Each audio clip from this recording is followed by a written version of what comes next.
I feel cozy.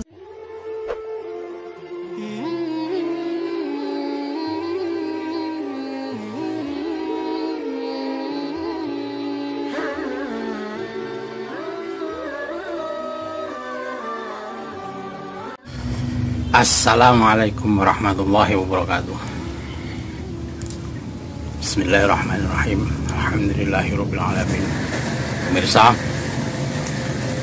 bertemu kembali dengan saya Zainal Abidin. Kali ini saya akan bahas masalah khilafah bukanlah ajaran Khalifatul Mahdi, ya.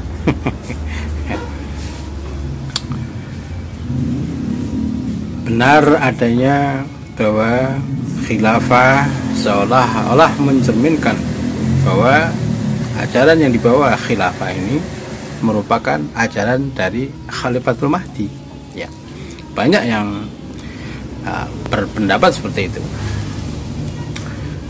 Tapi saya yakin khilafah yang didengungkan saat ini ya seolah-olah itu adalah ajaran Khalifatul Mahdi yang seolah-olah itu merupakan solusi dari segala apapun yang terjadi, ya. Misalkan corona, ini solusinya adalah khilafah. Ekonomi, solusinya khilafah, dan lain-lain solusinya khilafah. Ini sebenarnya bentuk penyesatan saja menurut saya. Kenapa? Karena sebenarnya Khalifatul Mahdi tidak mengajarkan khilafah seperti apa yang mereka dengungkan itu. Sebab apa? Sebab pada dasarnya Khalifatul Mahdi membawa ajaran yang notabene adalah wahyu dari Allah, yaitu yang dibawa oleh Kanjeng Rasul Muhammad SAW itu, yaitu Al-Quran. Sebab apa? Dalam Al-Quran tidak ada sebuah negara harus berbentuk khilafah, tentunya, ya. Jadi bentuk negara yang berdasarkan Pancasila dan Undang-Undang Dasar 45 dan kebinekaan ini sudah tepat sebenarnya kalau ditilik secara benar menurut Al-Quran, ya. Sebab tidak ada di situ kewajiban sebuah negara untuk berbentuk negara khilafah semacam itu. Oleh karena itu, saya sangat yakin khilafah bukanlah khilafah yang didengung-dengungkan oleh mereka-mereka yang mengagungkan khilafah, bukanlah ajaran dari Khalifatul Mahdi. Saya sangat meyakini hal itu. Oleh karena itu, berhati-hatilah sebagai klaim bahwa seolah-olah khilafah merupakan ajaran Khalifatul Mahdi, macam itu, ya. Karena setelah saya melihatnya dari apa yang dibawakan dari yang katanya ajaran khilafah ini tidak mencerminkan sama sekali atas ajaran dari Al-Quran itu sendiri, ya. Karena apa? Sudah jelas bahwa dalam Al-Quran dikatakan bahwa lana a'maluna walakum a'malukum, ya, misalkan. Kemudian ayat yang lain mengatakan lakum dinukum waliyadin. Kemudian ayat yang lain mengatakan la ikraha fid din, ya.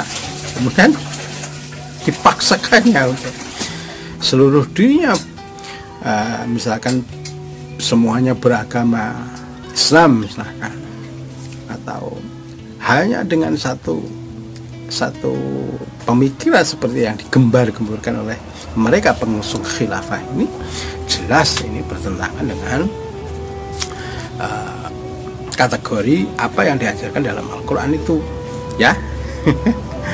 Oleh karena itu, berhati-hatilah jika sampean ingin menjadikan Khalifatul Mahdi sebagai imam atau pemimpin sampean.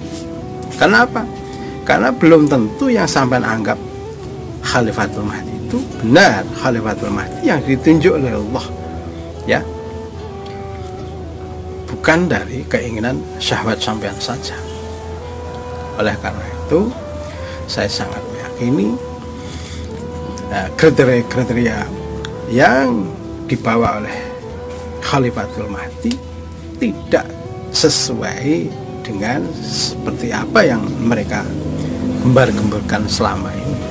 Oleh karena itu saya sangat meyakini khilafah bukanlah ajaran Khalifatul Mahdi, ya. Sebab apa? Saya sangat meyakini jika Khalifatul Mahdi mengajarkan apa yang dijelaskan atau diwahyukan oleh Allah pada Kanjeng Rasul Muhammad Sallallahu Alaihi Wasallam. Tentu seperti itu. Jika ada ajaran yang tidak sesuai dengan ajaran Al-Quran, tentu saya sangat meyakini itu bukan ajaran Khalifatul Mahdi, ya. Itu ajarannya mereka sendiri yang mengatasnamakan Al-Mahdi, semacam itu menurut saya, ya.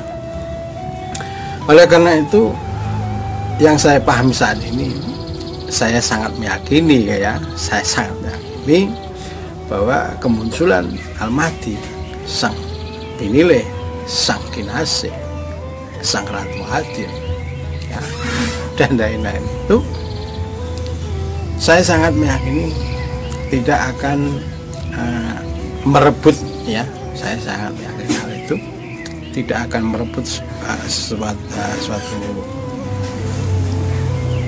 pemerintah yang sudah dianggap sah oleh negeri, oleh negara-negara manapun di dunia ini untuk ditaklukkan dan menjadi satu pemerintahan yang dipimpin oleh seorang Al-Mahdi ini, ya.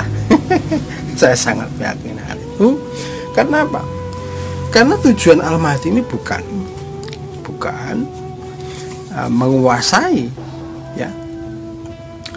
Tapi saya sangat meyakini jika dikatakan ratu adil atau apapun itu yang berkaitan dengan Khalifatul Mahdi, saya sangat meyakini hal itu memang, tapi tidak harus seperti yang sampai narasikan selama ini, ya, sampai pahami selama ini, harus menjadi pemimpin dunia, menjadi raja dunia, katakanlah semacam itu, dan membuat bumi ini dipenuhi keadilan, semacam itu. Saya sangat meyakini bahwa hadis mengatakan bahwa kemunculan Al-Mahdi ini untuk memenuhi unsur keadilan dalam dunia ini dan kemakmuran, dan itu tidak lama, hanya dipegang oleh Al-Mahdi katanya, yang menurut hadis itu 7-9 tahun, atau bisa dikatakan 10 tahun lah, semacam itu. Oleh karena itu saya sangat meyakini tidak kayaknya kalau dipikir secara logis tidak mungkin menaklukkan dunia ini hanya waktu-waktu yang demikian itu, ya. Saya sangat meyakini hal itu. Oleh karena itu saya berpendapat bahwa kemunculan Al-Mahdi tidak harus seperti yang sampai asumsikan selama ini, misalkan menguasai dunia dan Khalifatul Mahdi sebagai raja, ya, tidak seperti itu, ya. Saya sangat meyakini hal itu. Kenapa? Karena tujuan dari Al-Mahdi adalah pemenuhan keadilan dan kemakmuran untuk bumi ini, ya. Oleh karena itu yang terpenting adalah terpenuhnya keadilan dan kemakmuran di atas bumi ini sudah mencukupi, tentu seperti itu. Sehingga jika sampean menarasikan seolah-olah Al-Mahdi harus menjadi rajanya dunia, ya, yang kelihatan gitu, saya sangat yakin hal itu tidak akan terjadi, ya, menurut saya, semacam itu. Tapi yang terjadi jika saya katakan pemerintah saat ini merupakan implementasi dari kemunculan Al-Mahdi, ya, sudah jelas bahwa Pak Jokowi ini, ya, Presiden Indonesia saat ini sudah dikenal di masyarakat dunia, bahkan PBB, Indonesia menjadi presidennya. Kemudian untuk 500 dari 50 orang berpengaruh, orang Islam yang berpengaruh di dunia ini, Pak Jokowi termasuk nomor 12-nya orang yang berpengaruh dari 50 dari 500 yang dikenal di dunia ini, macam itu. Sehingga apapun yang sampean katakan untuk menyeluruh dunia, saya sangat yakini Indonesia saat ini sangatlah berperan dalam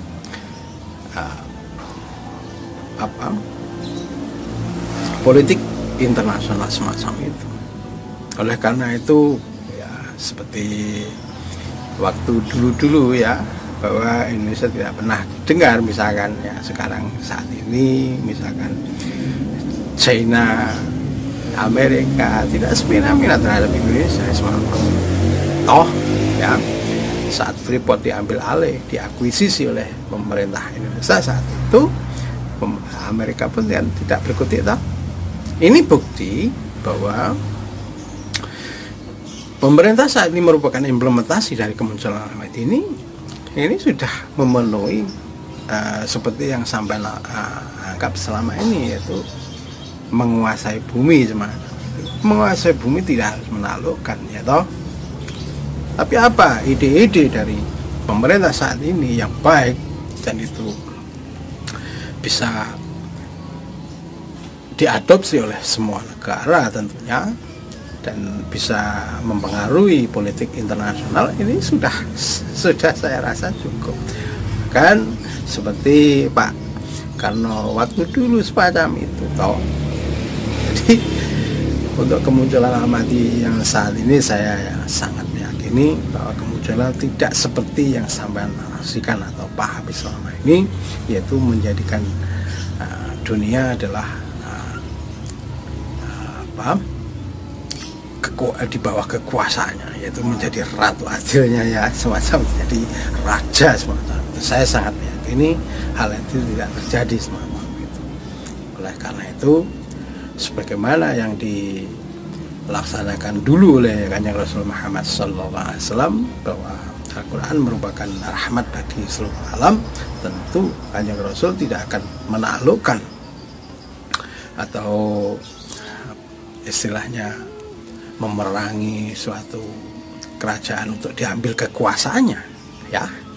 Tetapi saya sangat meyakini Kanjeng Rasul dulu hanya menyampaikan apa yang diperintahkan oleh Allah, yaitu menyampaikan risalah dari Allah untuk keadilan, untuk rahmat bagi seluruh alam, tentu bukan untuk kekuasaannya ya toh.